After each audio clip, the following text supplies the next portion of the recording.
Chapitre 1. La fuite. Charlotte Sinclair était assise en silence dans l'immensité luxueuse de sa chambre au domaine des Sinclair. Ce lieu opulent, orné de lourds rideaux en velours rouge, de meubles finement sculptés en acajou et d'un grand lit aux dorures étincelantes, aurait dû être un sanctuaire de confort et de sécurité. Mais ce soir, il n'était rien de plus qu'une cage dorée, la retenant prisonnière. Son regard tomba sur le contrat de mariage, soigneusement posé sur le bureau. Le nom Victor Harrington était imprimé en caractères gras au bas de la page, nouant davantage son estomac. Ce n'était pas qu'un simple homme d'affaires fortuné. Sa réputation le dépeignait comme un individu impitoyable, dominateur et assoiffé d'ambition. Toute la haute société savait que Victor ne faisait jamais rien qui ne lui profite. Pourquoi voulait-il l'épouser? La réponse était évidente. Il voulait prendre le contrôle de l'Empire Sinclair.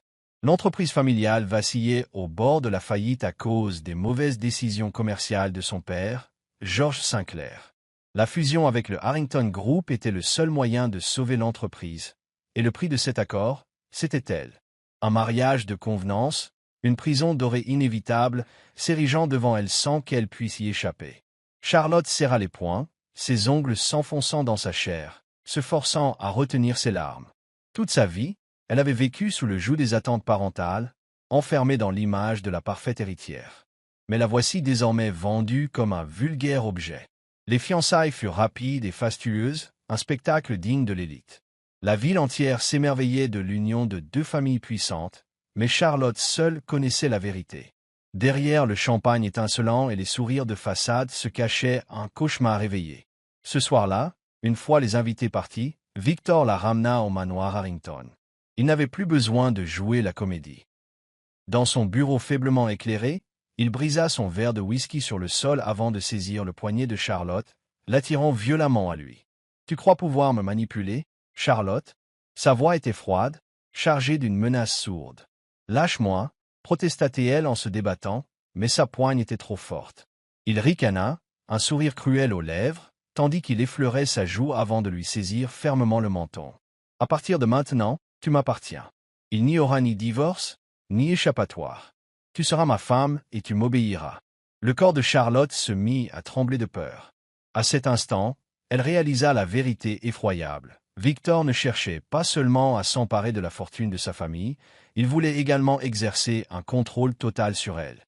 Elle comprit alors que si elle restait, jamais elle n'aurait la moindre chance de s'en sortir. Cette nuit-là, quand toute la maisonnée s'endormit profondément, Charlotte ouvrit discrètement son armoire et en sortit une simple robe et un châle. Elle se posta devant le miroir. L'héritière distinguée et aristocratique se préparait à se déguiser en une femme ordinaire. Fini les robes somptueuses, les bijoux étincelants, seul subsistait le désespoir et l'urgence de fuir. Elle avança à pas feutrés, le cœur battant à tout rompre. Si elle était surprise, elle n'aurait pas de seconde chance. Traversant le jardin derrière la demeure, elle atteignit un petit portillon jamais fermé à clé. L'air nocturne était glacial, mais sa morsure n'était rien en comparaison de la terreur qui étreignait sa poitrine. Puis elle courut, s'éloignant du manoir Harrington, fuyant un mariage forcé et un destin qu'on lui imposait. Elle prit le premier bus quittant la ville sans savoir où elle allait ni ce qu'elle ferait. Tout ce qu'elle savait, c'est qu'elle ne reviendrait jamais en arrière. Elle laissait derrière elle son statut d'héritière fortunée pour n'avoir désormais que ses vêtements. Sans identité, sans argent, uniquement elle-même et la route devant elle. Chapitre 2. Un nouveau départ. La nouvelle ville débordait de vie, à la fois inconnue et indifférente. Les rues fourmillaient de passants étrangers qui ne la remarquaient pas, qui se fichaient de qui elle était. C'était effrayant, mais aussi libérateur. Elle erra sans but, perdue dans la foule, jusqu'à ce qu'elle aperçoive un petit avis manuscrit, épinglé sur un mur. Recherche personnelle. Besoin d'une gouvernante pour s'occuper du maître des lieux. Salaire élevé, aucune expérience requise. Le regard de Charlotte s'arrêta sur l'adresse, Julian Westwood. Ce nom lui sembla étrangement familier, bien qu'elle fût incapable de se souvenir pourquoi. Elle hésita un instant, puis prit une profonde inspiration. C'était peut-être sa seule chance de trouver un toit, de recommencer à zéro. S'armant de courage, elle avança et frappa à la porte. « Bienvenue dans l'histoire d'aujourd'hui. Puissiez-vous toujours être en sécurité, heureux et bénis. Dites-nous de quelle ville vous nous regardez. N'oubliez pas de vous abonner à notre chaîne pour devenir membre de la famille Soul Stories. Invitez vos amis et vos proches à partager ensemble ces récits pleins de sens. Chapitre 3. L'entrevue après une longue nuit à errer, Charlotte se retrouva devant les grilles en fer forgé du manoir Westwood. La vaste propriété s'élevait à la périphérie de la ville, isolée et majestueuse comme une forteresse. Elle resserra son châle autour de ses épaules, déglutissant lorsque son regard se posa sur la plaque de laiton fixée au portail. Westwood Manor. Prenant une profonde inspiration, elle appuya sur la sonnette. Le carillon résonna dans le silence ambiant. Quelques instants plus tard, une femme d'âge mûr sortit. Ses cheveux, parsemés de mèches argentées, étaient soigneusement coiffés, et ses yeux perçants brillaient derrière de fines lunettes. Il s'agissait d'Eleanor Carter, l'intendante du manoir. « Que désirez-vous, mademoiselle ?» demanda-t-elle, son ton calme et distant. Charlotte inclina aussitôt la tête, modulant sa voix pour coller à son nouveau rôle. « J'ai vu l'annonce pour le poste. J'aimerais postuler comme employé de maison. » Les yeux d'Eleanor la scrutèrent de la tête aux pieds. Malgré la tenue simple qu'elle avait choisie, Charlotte conservait une certaine élégance innée. Trop distinguée, trop raffinée. Elle ne ressemblait pas à une fille modeste en quête de travail. « Je suis désolé, mais vous ne correspondez pas à ce que nous cherchons, » trancha Eleanor, et elle commença à s'éloigner. La panique s'empara de Charlotte. Elle s'agrippa désespérément à la grille en fer. « Je vous en prie, j'ai absolument besoin de ce travail. Je peux tout faire. Je n'ai pas peur de travailler dur. » Eleanor hésita. Son instinct lui dictait de se méfier, mais il y avait dans le regard de Charlotte une sincérité brute, désespérée. « Pourquoi avez-vous autant besoin de ce poste ?» Charlotte serra las lèvres. Elle ne pouvait pas dire la vérité. « Parce que je n'ai nulle part où aller. » Eleanor resta silencieuse un long moment avant de soupirer. « Ce domaine n'est pas un lieu où n'importe qui peut entrer. Mon maître est très particulier. Il n'aime pas la présence d'inconnus. » Charlotte ferma les poings. « Je ne demande qu'une chance. Si je ne conviens pas, vous pourrez me renvoyer aussitôt. » Eleanor la jaugea une nouvelle fois, puis hocha finalement la tête. « Très bien, je vous offre un essai. Mais souvenez-vous, à la moindre erreur, vous êtes dehors. » Charlotte faillit éclater en sanglots de soulèvement. Elle s'inclina plusieurs fois pour remercier Eleanor, qui ouvrit la grille et la laissa entrer. Chapitre 4. Manoir Westwood. Le manoir Westwood était aussi grandiose qu'imposant. De hautes colonnes blanches, des fontaines finement ouvragées et d'immenses jardins entouraient la demeure, dégageant une élégance intemporelle. Et malgré sa beauté, l'atmosphère semblait étrangement vide, froide, sans vie, comme si le temps s'y était arrêté. Tout en traversant les couloirs, Eleanor parla d'un ton mesuré. « Mon maître n'aime pas la compagnie. Il a perdu la vue après un accident, et depuis, il est devenu difficile. Si vous voulez garder ce travail, retenez 2 choses. Primo, ne le plaignez pas. Secondo, ne le dérangez qu'en cas d'absolue nécessité. » Charlotte acquiesça. Elle n'avait pas le choix. C'était sa seule chance de tout recommencer. Sa première journée s'avéra difficile. Chargée de nettoyer l'entrée et de préparer le bureau de Julian Westwood, Charlotte remarqua tout de suite l'entretien minutieux et quasi obsessionnel du domaine. Chaque surface brillait, chaque objet était à sa place exacte. On devinait l'exigence extrême régnant parmi le personnel. À midi, après une matinée harassante, Charlotte sortit pour réceptionner une livraison. En soulevant un carton lourd, une rafale de vent la déstabilisa. Elle chancela, perdit l'équilibre et heurta quelqu'un qui sortait de l'entrée principale. Boum! Le carton tomba au sol, et l'homme perdit presque pied sous l'impact. Terrifiée, le cœur affolé, Charlotte leva les yeux et se figea. Un homme grand se tenait devant elle, vêtu d'une chemise blanche impeccable et d'un pantalon sombre. Bien que ses yeux ne fixassent rien, égaré dans le vide, il émanait de lui une autorité glaciale. Julian Westwood, même s'il ne pouvait la voir, sembla percevoir sa présence intrusive. Son expression se durcit, son aura imposante. « Qui êtes-vous » Sa voix, grave, tranchait l'air comme une lame. « Je suis vraiment désolé » balbutia Charlotte en s'inclinant précipitamment. C'était un accident. Julian fronça les sourcils. « Eleanor, qui est cette personne qui lui a permis d'entrer ?» Sentant la tension de sa voix, Eleanor s'empressa d'accourir, le visage soucieux. « Monsieur, c'est la nouvelle employée. Je l'ai engagée ce matin. » Julian tourna la tête vers Charlotte, son expression indéchiffrable, mais ses mots chargés d'une autorité implacable. Renvoyez-la, immédiatement. Charlotte Pallett. Si elle perdait ce travail, elle se retrouverait à la rue sans aucun recours. Sans réfléchir, elle s'avança et agrippa la manche de la chemise de Julian, la voix tremblante. « Je vous en supplie, monsieur, ne me renvoyez pas. J'ai vraiment besoin de ce poste. » Julian tressaillit à ce contact. L'espace d'une seconde, l'hostilité de son visage sembla vaciller, comme s'il ressentait l'intensité de sa détresse. Son mécontentement n'en fut que plus grand, et il fronça de nouveau les sourcils. Avant qu'il ne réponde, Eleanor intervint. « Monsieur, nous pourrions peut-être lui laisser sa chance. Elle a insisté pour avoir ce travail. Et puis vous avez actuellement besoin d'une assistante personnelle. Je pense qu'elle pourrait occuper ce rôle. » Un long silence passa. Eleanor savait à quel point Julian détestait qu'on pénètre son intimité, mais il y avait quelque chose chez cette fille qui méritait qu'on s'y attarde. Finalement, Julian poussa un bref soupir et dégagea son bras. « Je n'ai pas besoin de pitié. Si elle reste, elle a intérêt à être compétente. Je ne tolérerai ni incompétence ni erreur. » Charlotte acquiesça vivement. « Je ferai de mon mieux, je vous le promets. » Sans un mot de plus, Julian fit demi-tour et rentra dans la maison, laissant Charlotte pantelante. Elle avait eu chaud. Eleanor lui effleura l'épaule. « Tu as ton emploi, mais souviens-toi, ce n'est que le début. Julian Westwood n'est pas facile à vivre. » Charlotte déglutit, observant la silhouette de cet homme aveugle qui paraissait porter en lui une obscurité profonde. Elle avait fui une prison, mais entrait-elle maintenant dans une autre? Chapitre 5. Une cohabitation glaciale dès le premier jour. Julian laissa clairement entendre à Charlotte qu'il méprisait sa présence. « Ne touche pas à mes affaires sans mon autorisation, » lança-t-il froidement lorsqu'elle tenta de ranger son bureau. « N'entre pas dans une pièce si j'y suis. Ne t'imagine pas que j'ai besoin de ton aide. » Chaque jour, elle devait endurer ce ton glacial. Aucune marque de gentillesse ou de tolérance. Même sans la voir, Julian semblait percevoir ses moindres mouvements, si discrets fussent-ils. Un jour, alors qu'elle tentait de tirer sa chaise pour l'aider à s'asseoir, il s'emporta brusquement. « Je ne suis pas un infirme. Je peux me débrouiller. » Charlotte s'y mordit la lèvre. Elle comprit qu'il ne luttait pas seulement contre elle, mais contre son propre destin. Pourtant, elle ne se découragea pas. Quoi qu'il fasse, elle s'obstinait à remplir ses tâches.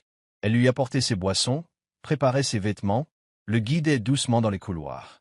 Elle ne montra jamais de pitié, se contentant de s'acquitter de ses fonctions avec dévouement.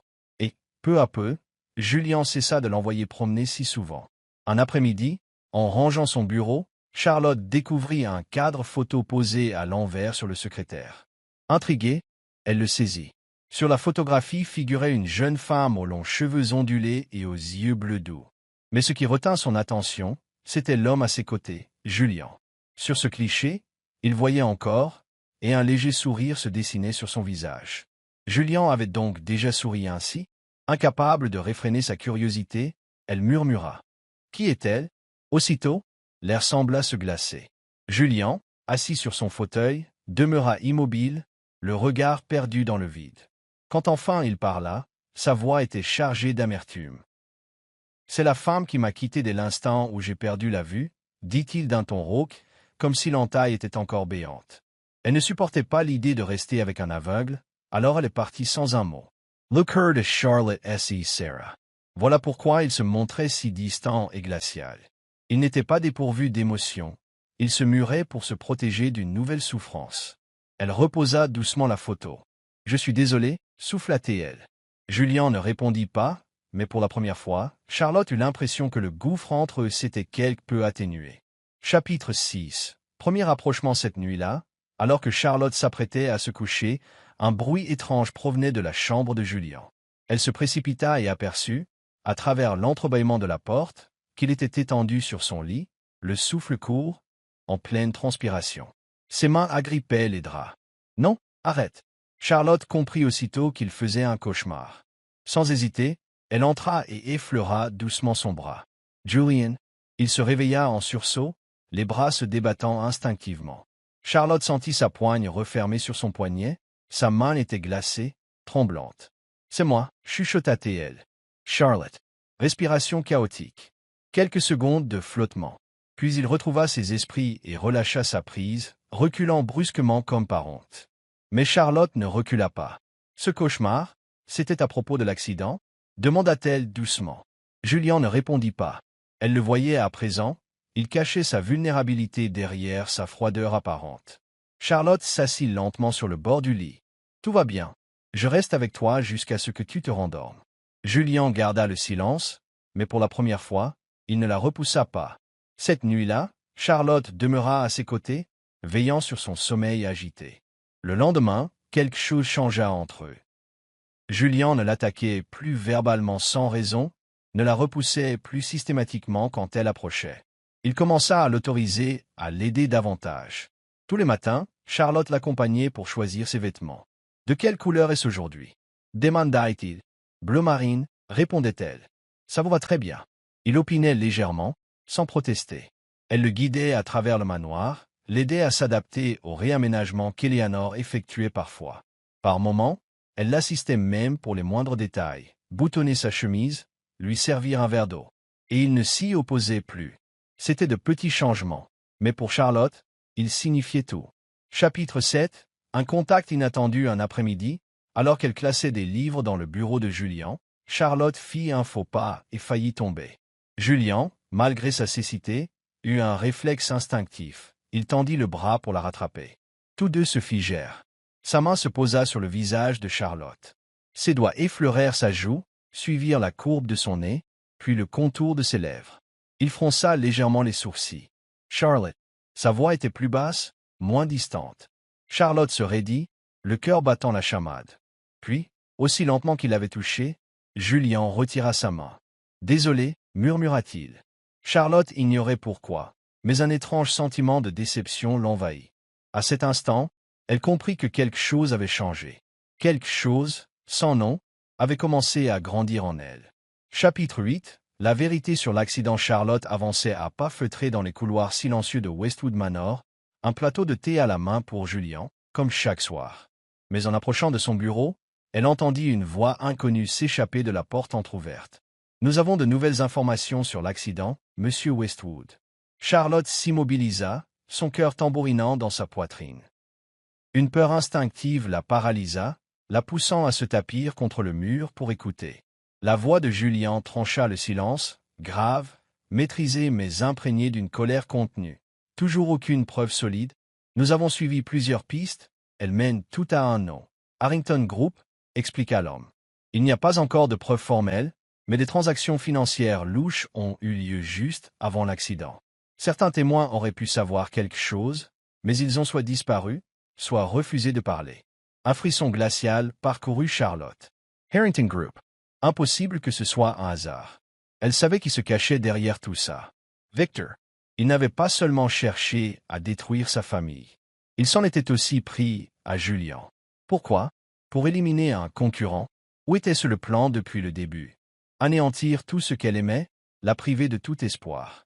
Elle serra les poings pour retenir leur tremblement. Si Julien découvrait la vérité, il n'abandonnerait pas. Il enquêterait, confronterait Victor, au risque de se mettre en danger. Elle ne pouvait pas le laisser courir ce risque. Elle devait le protéger, quitte à se sacrifier. Cette nuit-là, Charlotte ne parvint pas à fermer l'œil. Son esprit se débattait entre 1000 pensées contraires. Devait-elle révéler la vérité à Julien, le laisser choisir lui-même son destin, mais ce serait le livrer à Victor, un homme prêt à tout pour atteindre son but. Ses yeux se posèrent sur Julien. Il dormait, son visage plus paisible que d'ordinaire. Une de ses mains reposait sur le lit, les doigts légèrement recroquevillés, comme s'il cherchait quelque chose dans ses rêves. Charlotte mordit sa lèvre, le cœur serré d'une douleur insupportable. Elle ne pouvait pas le perdre. Mais si elle gardait ce secret, ne le trahirait-elle pas? Chapitre 9. Le baiser. Le lendemain, Julien perçut qu'elle était différente. Charlotte parlait moins, semblait plus renfermée, un voile de tristesse voilait son regard. Tandis qu'elle rangeait les documents sur son bureau, Julien saisit soudain son poignet et l'attira à lui. « Charlotte !» Elle poussa un léger cri de surprise. Même privé de la vue, il percevait le moindre changement en elle. « Qu'est-ce que tu me caches ?» demanda-t-il, sa voix basse, tranchante, comme s'il voulait percer ses défenses. Charlotte secoua la tête, esquissant un faux sourire. « Rien. » Julien resserra sa prise. « Dis-moi la vérité. Son souffle effleura la joue de Charlotte, et l'espace entre eux se réduisit brutalement. Julian, yeah. Avant qu'elle ne finisse, Julian inclina la tête et ses lèvres trouvèrent les siennes. Le baiser était doux, chargé d'un désir muet, comme si cette envie avait longtemps été retenue. Les yeux de Charlotte s'écarquillèrent, son corps se figea, puis elle ferma les paupières et se laissa aller. Ce baiser n'était pas qu'une prise de possession, c'était une déclaration. Il n'avait pas besoin de mots pour savoir qu'il s'appartenait déjà. Et cette nuit-là, elle se donna à lui. Ils devinrent un, totalement et irrévocablement. Chapitre 10. L'adieu au matin. Alors que les premières lueurs du jour filtraient à travers les rideaux, Charlotte ouvrit lentement les yeux. Julian dormait encore à ses côtés, sa respiration calme, ses traits détendus comme elle ne les avait jamais vus.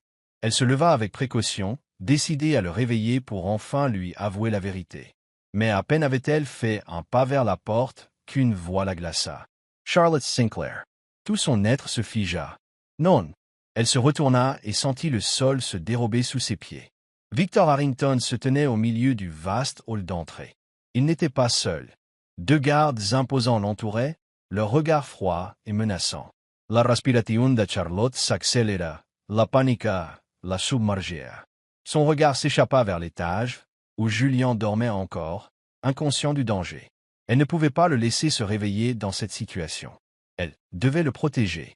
Victor esquissa un sourire railleur, sa voix résonnant comme une provocation. « Je te croyais morte, et voilà que tu te caches ici, avec un aveugle ?» Charlotte serra las poings. « Que me veux-tu, Victor ?» Il avança, ses pas lents et calculés dégageant une aura menaçante. « Tu espérais vraiment me fuir éternellement ?» siffla-t-il. « Non, Charlotte. J'ai été patient, mais maintenant ça suffit. » Ses mots se firent plus sombres, chaque syllabe empreinte de menace. « Tu vas revenir avec moi. Nous allons nous marier, comme prévu. » Charlotte secoua la tête, la révolte flamboyant dans ses yeux. « Jamais. » Le sourire de Victor s'évanouit, son visage se durcit, sa voix devint glaciale, létale. « Alors je tuerai Julian Westwood. Ici, tout de suite. » Le sang de Charlotte S. glauqua. Il savait combien Julian comptait pour elle. « Tu n'oserais pas. »« Bien sûr que si, » rétorqua Victor avec un rictus. « Un accident, un cambriolage qui tourne mal. Tellement de manières de faire disparaître un homme pour toujours. » Charlotte vacilla, terrifiée. Non, il n'y avait aucune issue. Elle n'avait pas le choix. Charlotte se rendit dans la chambre de Julian, le regardant dormir. Elle savait qu'il s'agissait peut-être du dernier instant où elle le verrait ainsi. Une larme coula, s'infiltrant dans son oreiller. De ses mains tremblantes, elle saisit un papier posé sur le bureau, attrapa un stylo et commença à écrire. « Julian, je suis désolé. En vérité, je ne suis pas une simple inconnue sans nom. Je suis Charlotte Sinclair. J'ai fugué pour échapper à mon engagement avec Victor Harrington, et je sais qu'il est responsable de ton accident. Mais je ne peux pas te laisser courir de risques. S'il me retrouve ici, il ne te laissera jamais en paix. C'est pourquoi je dois partir. Ne me recherche pas. Oublie-moi. Je t'aime. » Charlotte posa délicatement la lettre sur le bureau, ses larmes brouillant l'encre par endroits. Elle se tourna une dernière fois vers Julian, gravant dans son esprit chaque trait de son visage, cet homme qu'elle aimait plus que tout. Sa poitrine se contracta, douloureuse. Sans un mot de plus, elle quitta la pièce, quitta le manoir, pour s'enfoncer dans la nuit où Victor l'attendait. Elle ne se retourna pas. Elle ne pouvait pas laisser Julian savoir qu'elle l'aimait plus qu'elle-même. Chapitre 11. Les noces imposées. Charlotte restait immobile devant le grand miroir de la suite nuptiale du plus somptueux hôtel de la ville. Le reflet qu'elle voyait était celui d'une mariée parfaite, vêtue d'une robe blanche immaculée, ornée de dentelles délicates et de perles scintillantes. Un diadème sur sa tête retenait un voile vaporeux dissimulant le désespoir dans ses yeux. Elle était l'image même de la mariée idéale, mais ce mariage était tout sauf idéal. Pendant plus de 2 semaines, Victor l'avait maintenue sous bonne garde, lui coupant tout contact avec l'extérieur. Peu importait qu'elle se débatte ou proteste, il restait inflexible. Ses menaces étaient calculées, impitoyables, ne lui laissant aucun choix. « Tant que tu m'épouseras, tout sera réglé », avait murmuré Victor en lui relevant le menton avec un sourire qui l'horrifiait. « Tu deviendras Madame Harrington, et je laisserai Westwood tranquille. Mais si tu penses encore à fuir… » Ses doigts se resserrèrent sur son poignet, son regard froid et prédateur. Charlotte n'ignorait pas ce que cela signifiait. Si elle refusait, Julian mourrait. La marche nuptiale résonnait dans la cathédrale, annonçant l'arrivée de la mariée. Juste derrière les portes massives, Charlotte percevait le bourdonnement discret des centaines d'invités qui l'attendaient à l'intérieur, impatients d'assister au grand jour, l'union de deux familles puissantes. Chaque pas qu'elle faisait vers l'entrée lui donnait l'impression qu'on serrait un nœud coulant autour de son âme. Elle avança, refoulant la panique qui lui nouait la gorge. L'allée centrale semblait infinie, bordée de roses blanches, de chandeliers dorés, et pesant du regard de tous. Pour Charlotte, il ne s'agissait pas d'un chemin vers une nouvelle vie, mais d'une marche lente vers sa propre exécution. À l'hôtel, Victor l'attendait. Dans son costume noir parfaitement ajusté, il affichait un visage victorieux. Il avait gagné. Il l'avait brisé. Personne ne savait que, sous le voile, cette mariée radieuse suppliait en silence qu'on vienne la sauver. Personne, sauf une personne. À l'instant même où Charlotte arriva près de l'autel, les immenses portes de la cathédrale volèrent soudainement en éclats. Le fracas du bois résonna, figeant l'assemblée dans un silence stupéfait. Une voix profonde et autoritaire s'éleva, chargée de fureur et d'une détermination inébranlable. « Arrêtez. Elle m'appartient. » Le monde sembla se figer. Les murmures des invités se turent, remplacés par un silence assourdissant. Charlotte cessa de respirer. Cette voix, elle la connaissait. Son cœur s'emballa, incapable de croire à ce qu'elle entendait. Pourtant, en se retournant lentement, elle vit Julian Westwood se dresser à l'entrée. Il se tenait droit, imposant, irradiant d'une aura de puissance et de résolution. Son costume noir était impeccable, ses épaules larges, ses traits durs, empreints à la fois de colère et d'une émotion plus intense encore. Mais le plus renversant, c'étaient ses yeux. Ils n'étaient plus vides, il la fixait directement. Il voyait. Un souffle d'étonnement parcourut la cathédrale. On entendit des exclamations stupéfaites. Le visage de Victor se décomposa, ses poings se crispant, ses yeux lançant des éclairs. « Westwood, cracha-t-il, la voix emplie de rage incrédule. Tu étais censé être aveugle. » Julian avança d'un pas, irradiant de détermination. Son regard restait posé sur Charlotte. « J'ai subi une opération, » répondit-il d'une voix ferme. Charlotte se sentit défaillie. Il l'avait retrouvée. Il ne l'avait jamais abandonnée. Et aujourd'hui, il se tenait là, pour elle. L'atmosphère devint irrespirable. Julian, le visage dur, fixa Victor. « Laisse-la partir. » Victor ricana, son rictus empreint de mépris. « Tu penses vraiment pouvoir débarquer et la reprendre ainsi ?» La tension dans ses yeux laissait présager une menace mortelle. Julian ne perdit pas de temps en paroles.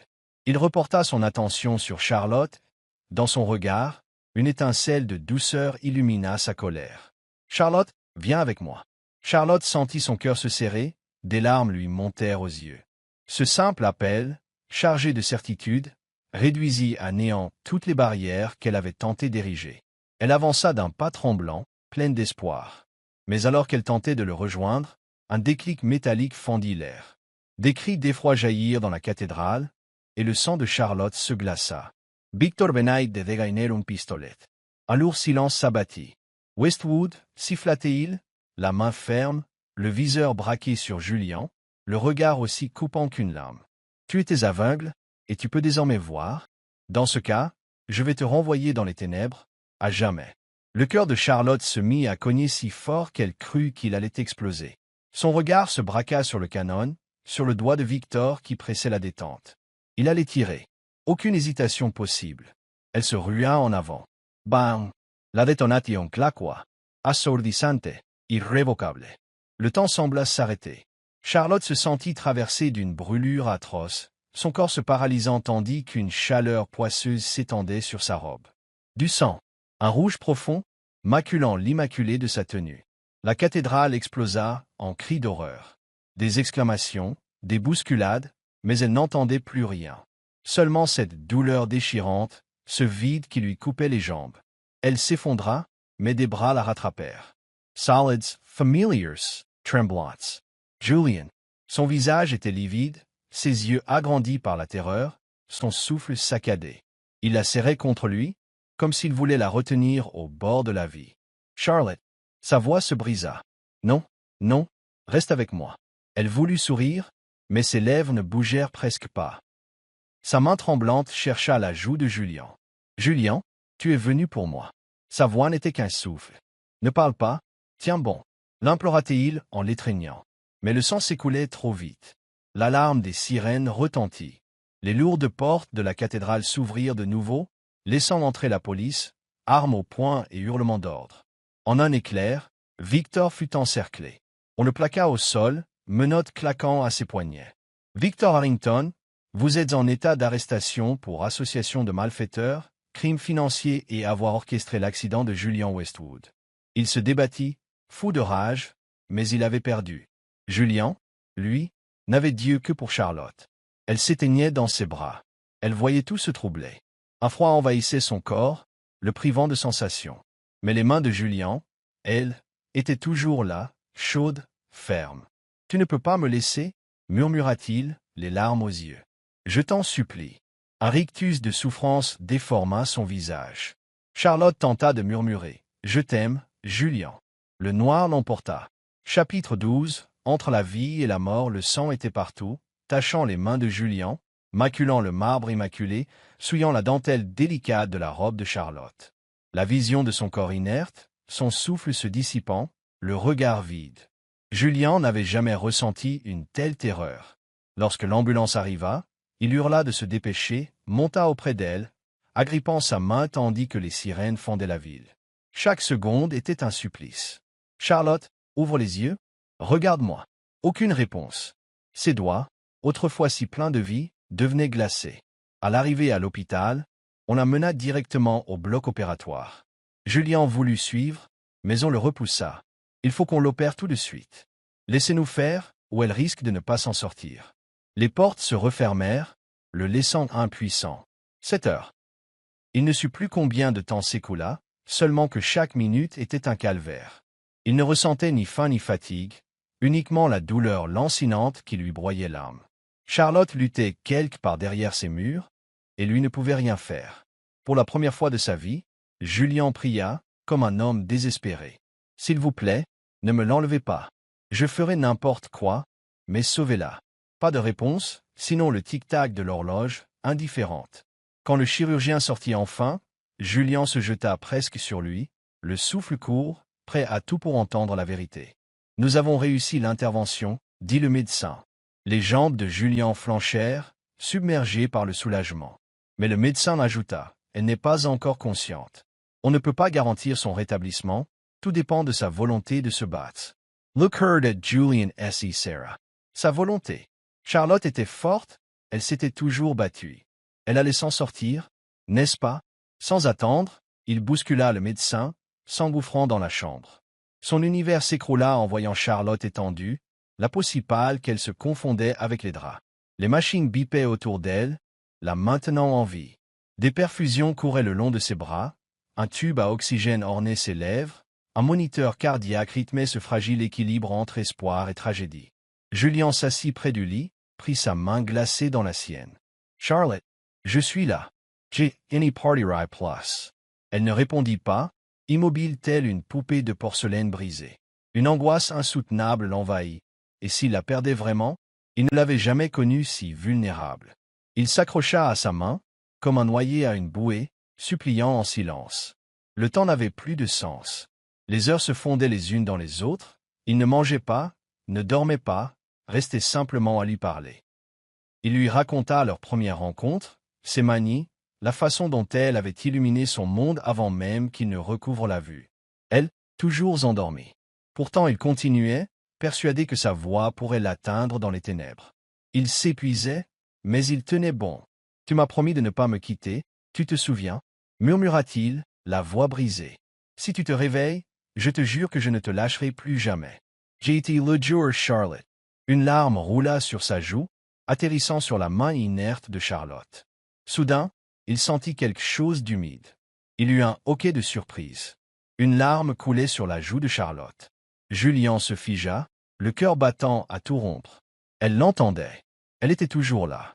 La gorge nouée, il pressa sa main contre ses lèvres. « Je sais que tu m'entends. Reste avec moi, je t'en supplie. J'ai besoin de toi. » Chapitre 13. Le réveil le lendemain à l'aube, la lumière du matin traversa les persiennes, éclairant la chambre d'un halo doux. Julian, épuisé, la tête appuyée sur le lit, tenait encore la main de Charlotte. Tout à coup, un léger mouvement. Ses doigts frémirent. Les paupières de Charlotte tressaillirent, puis s'ouvrirent doucement. Un instant suspendu, comme si le temps s'était arrêté, jusqu'à ce que leurs regards se croisent. Elle était réveillée. Julien resta figé, incapable de bouger ou de respirer. Sa poitrine se serra, libérant enfin un mélange de larmes et de rires nerveux.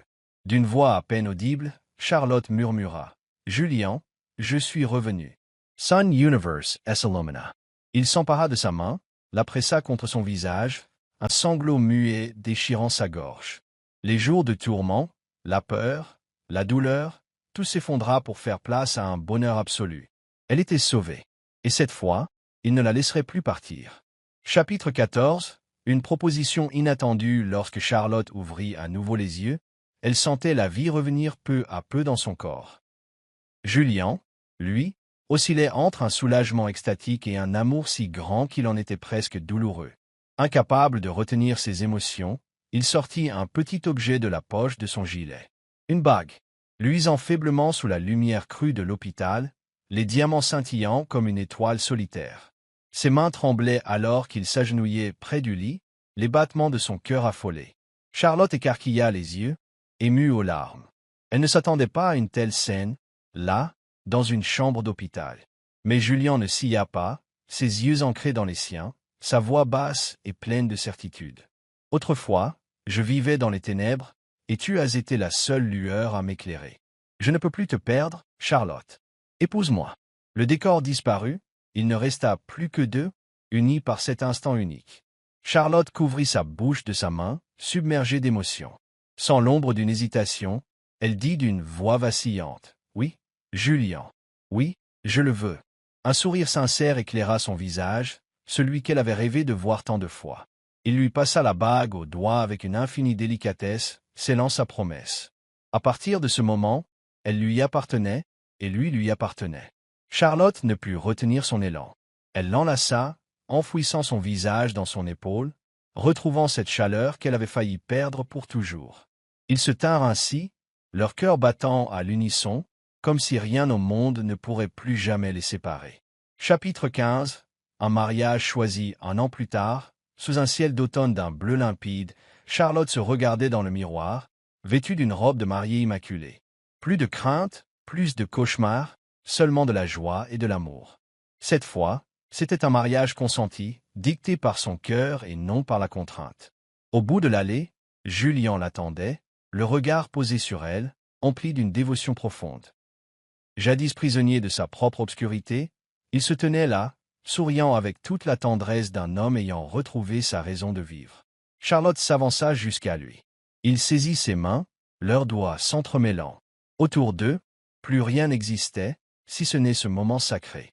La cérémonie n'était pas ostentatoire, sans faste démesuré, mais empreinte d'une sincérité profonde. Un mariage intime, beau dans sa simplicité. Lorsque Julien se pencha pour l'embrasser, la pièce entière éclata d'applaudissements. Mais Charlotte ne sentit que la douceur de ses lèvres, sa chaleur, sa promesse. Plus de souffrance, plus de séparation. Après toutes les tempêtes traversées, ils s'étaient enfin retrouvés.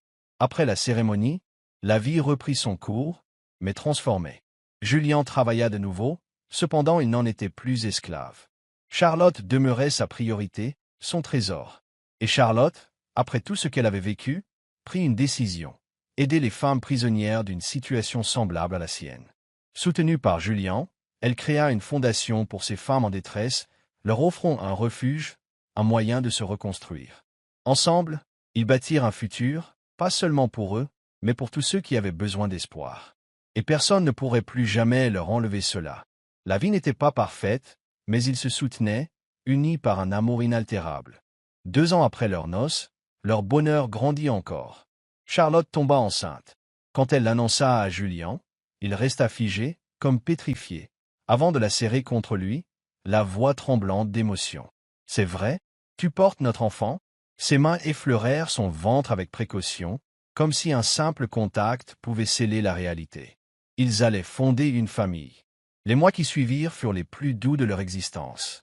Julien passait plus de temps à la maison, aux petits soins pour Charlotte, aménageant la chambre du bébé, lisant des livres sur la maternité. Chaque soir, il posait sa main sur son ventre, murmurant des histoires au bébé Annette. Le grand jour arriva enfin. Charlotte serrait la main de Julien à chaque contracte. Éon, tremblante de douleur et de peur, mais il ne lâcha jamais prise. Quand le premier cri du bébé retentit, Julien sentit son cœur exploser de joie.